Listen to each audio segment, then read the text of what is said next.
you put out a report. Give us a sense. Give us the big picture look right now. Have we seen the bottom when it comes to the Chinese economy?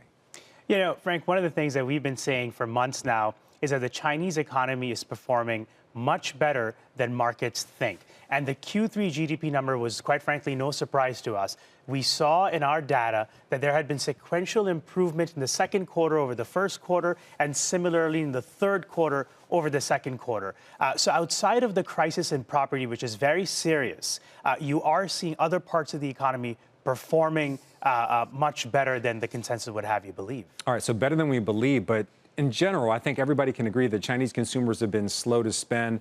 They were very worried about the China lockdown measures. They've been holding on to their money. So this retail sales number, do you think that's the start of a trend going forward where we'll see Chinese consumers spending more? Well, some of it is going to be base effects compared to where we were this time last year. Putting that aside, I think what we've seen is that Chinese consumers have been willing to spend in areas like travel, dining out, leisure, that sort of thing, but they're not willing to spend on luxuries or cars in that kind of manner.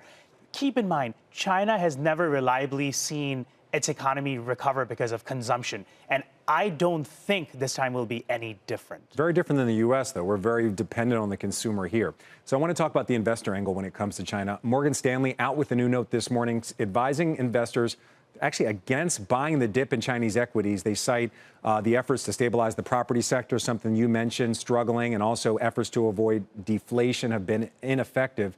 Do you agree with this take from Morgan Stanley? You know, what we've been saying is that markets have been way too bearish cyclically, and that there is reason for optimism. But when it comes to the structural factors, they have been way too optimistic. It seems like Morgan Stanley's view comments are somewhere in the middle of that.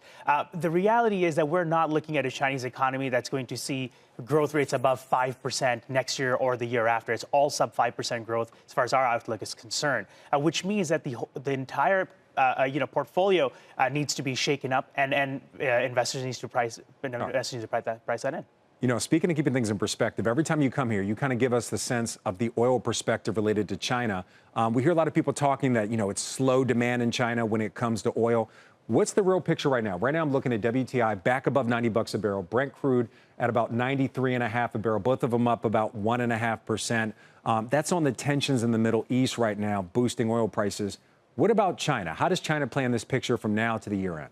You know, I think China's oil buying behavior is often disconnected from the macro fundamentals. And what we've seen this year is that China has bought up a bunch of oil earlier in the year when prices were low, which means that if prices start really shooting up because of the crisis in the Middle East, Chinese buying will absolutely slow because they're sitting on a lot of inventories. And China can also process a lot of oil and release it into the markets.